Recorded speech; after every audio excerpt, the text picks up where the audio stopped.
The sun blazed down on the dusty construction site, where the rhythmic pounding of hammers echoed in the heat. Among the sweat-soaked workers was a man who didn't belong, at least, not by birthright. Ethan Wells, one of New York's youngest billionaires, had traded tailored suits and penthouse views for a hard hat and blistered palms. Disguised in worn jeans and a torn shirt, he moved steel beams and shoveled dirt like the rest, never revealing the fortune he left behind.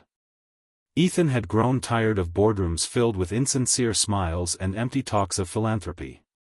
He wanted to understand life at its rawest, where people struggled not just to live, but to survive with dignity.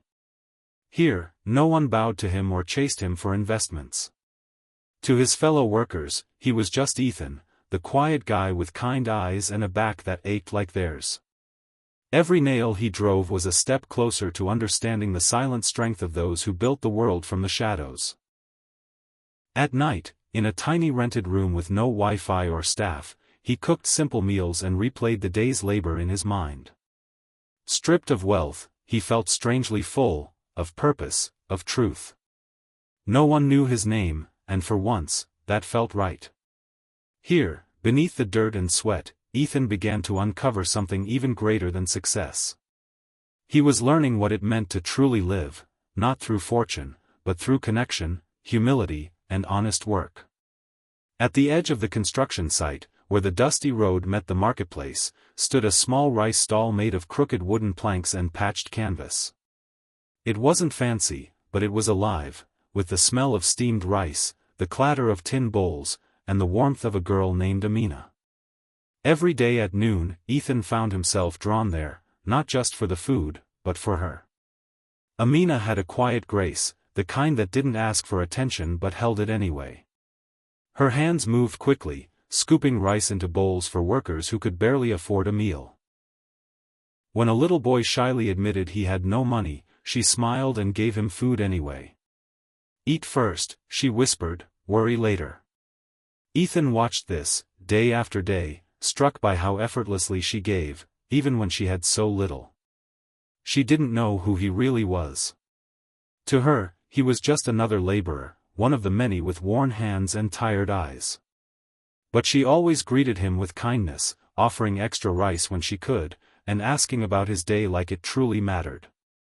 For Ethan, who had lived in a world where love was often bought and trust was rare, her sincerity hit deep. It wasn't her beauty that made his chest ache, it was her heart. In a world obsessed with wealth and power, Amina reminded him of something far more valuable: compassion, courage, and a quiet strength that money could never buy. The sky, once golden with evening light, darkened quickly as heavy clouds rolled in. A sudden clap of thunder broke the quiet, and within moments, sheets of rain came pouring down.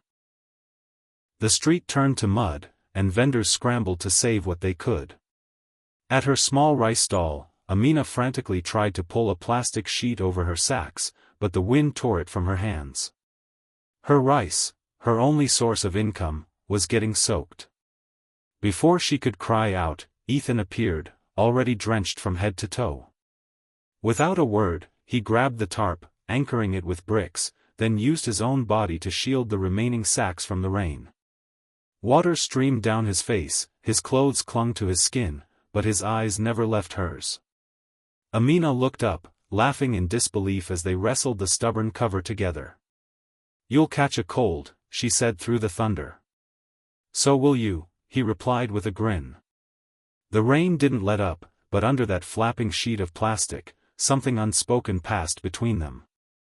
It wasn't flirtation. It wasn't pity.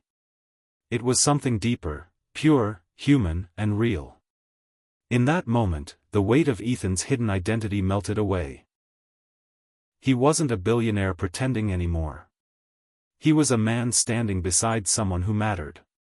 He felt the warmth of her laughter despite the storm, and the way her eyes met his told him, this was no longer just an act. This was the beginning of something true.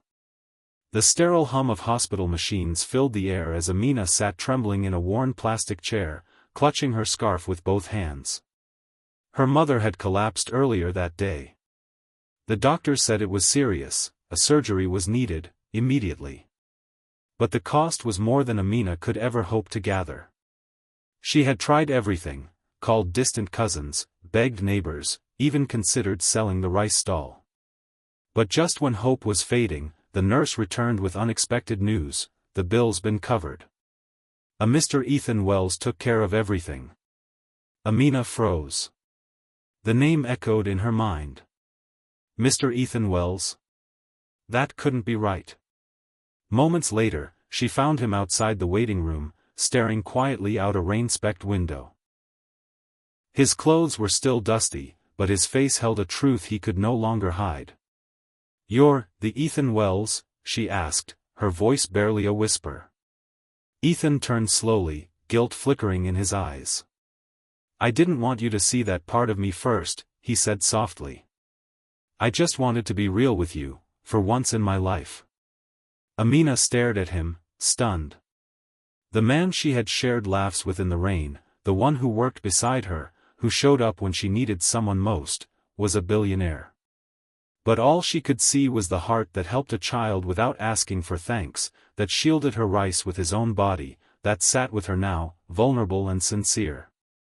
She stepped forward, tears rising.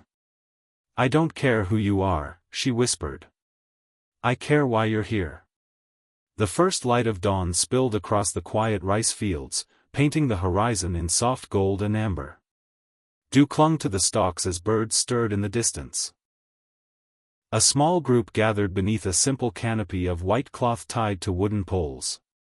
There were no chandeliers, no limousines, just the scent of earth, the rustle of wind through rice, and the beating of hearts full of truth. Ethan stood barefoot in the mud, his trousers rolled up, smiling as Amina walked toward him in a handmade dress, her hands trembling, her eyes shining with love. There were no cameras, no lavish decorations, only neighbors, fellow workers, and children they'd once fed together. Their vows were whispered under the rising sun, spoken not from a script but from years of shared struggle, laughter, and quiet, unwavering care. As they exchanged rings made of braided grass, Ethan held her hands and whispered, This is the richest I've ever been." After the ceremony, Ethan announced something that made the crowd gasp: he had created a foundation in Amina's name to fund rural education, small business grants, and jobs for local workers. No press, no headline. Just a promise, fulfilled quietly. They didn't build their life on wealth, but on muddy feet, morning light, and grains of rice passed with kindness. From opposite worlds, they met where it mattered most, in compassion. And in that simple field, their love stood taller than any skyscraper Ethan had ever owned.